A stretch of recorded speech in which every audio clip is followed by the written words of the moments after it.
രാത്രി ലൈവിലിരുന്നിട്ട് സാബുവിൻ്റെ അടുത്തിരുന്ന് എല്ലാവരും സംസാരിക്കുകയാണ്. ജിൻഡോയും നോറയും പവർ ടീമിലെ എല്ലാ അംഗങ്ങളും എല്ലാവരും ഉണ്ട്, സായി ഉണ്ട്, അങ്ങനെ എല്ലാവരും ഉണ്ട്. ആ സമയത്ത് അവിടെ ജിൻഡോയ്ക്കെതിരെ തിരിഞ്ഞിരിക്കുകയാണ് നോറ. ജിൻഡോയുടെ കുറ്റങ്ങൾ ഇരുന്ന് പറയായിരുന്നു നോറ.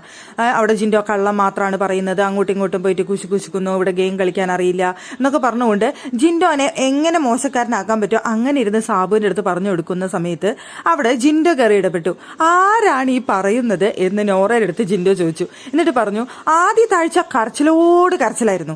അപ്പോൾ ശരിയാവില്ല, ഇത്രയും കരഞ്ഞാൽ റെഡിയാവില്ല എന്ന് തോന്നിയപ്പോൾ രണ്ടാമത്തെ ആഴ്ച ഇത്തിരി കരച്ചിൽ കുറച്ചു, മൂന്നാമത്തെ ആഴ്ച ഇത്തിരി കരച്ചിൽ കുറച്ചു. അപ്പം എല്ലാവരും പറഞ്ഞു തുടങ്ങി വീക്കാണ്, ഭയങ്കര വീക്ക് കണ്ടസ്റ്റന്റ് ആണെന്ന് പറഞ്ഞു തുടങ്ങിയപ്പോൾ ഇനി ഇവരെ കാണിച്ചു കഴിഞ്ഞാൽ ശരിയാവില്ല എന്ന് തോന്നിയപ്പോൾ പിന്നെ ബാത്റൂമിലാക്കിയ കരച്ചിൽ.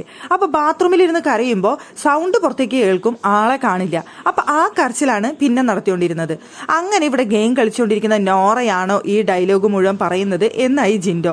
ക്യാമറ സ്പേസിന് വേണ്ടിയിട്ട് ക്യാമറ നോക്കിക്കൊണ്ട് മാത്രം കരച്ചില്, ക്യാമറ നോക്കിക്കൊണ്ട് മാത്രം ടാസ്കുകൾ വരെ ചെയ്യുന്നത് അങ്ങനെയാണെന്നാണ് ജിൻഡോ അവിടെ പറഞ്ഞത്.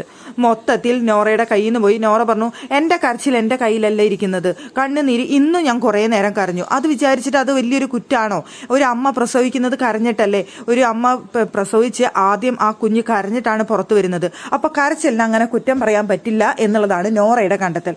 അപ്പൊ ജിൻഡോ വിട്ടുകൊടുത്തില്ല. പക്ഷെ ഇവിടെ കരയുന്നതല്ലാതും ഇവിടെ ചെയ്യുന്നതല്ലാതും ക്യാമറയ്ക്ക് വേണ്ടിയല്ലേ? മോർണിംഗ് ടാസ്കിൽ പോലും ക്യാമറ നോക്കിയിട്ടാണ് നോറ വർത്തമാനം പറയാനാക്കി ജിൻഡോ. അങ്ങനെ സാബുവിൻ്റെ അടുത്തിരുന്ന് ജിൻഡോയും നോറയും തമ്മിൽ പൊരിഞ്ഞടി. സാബു ഇത് കേട്ടുകൊണ്ട് ചിരിച്ചുകൊണ്ടിരിക്കുന്നു. കുറെ കഴിഞ്ഞപ്പോൾ സാബു തന്നെ പറഞ്ഞു, ഓ പുഴുത്തു തുടങ്ങി, ഇനി രക്ഷയില്ല, മതിയാക്കാം എന്ന് പറഞ്ഞുകൊണ്ട് അവിടെ നിന്ന് എഴുന്നേറ്റു. അതാണ് ഉണ്ടായത്. എന്തായാലും ജിൻഡോക്കിട്ട് കൊട്ടാനായിട്ട് നോറ നോക്കി, നോറക്കിട്ട് ഡബിൾ കൊട്ടാണ് ജിൻഡോ അവിടെ കൊടുത്തത്.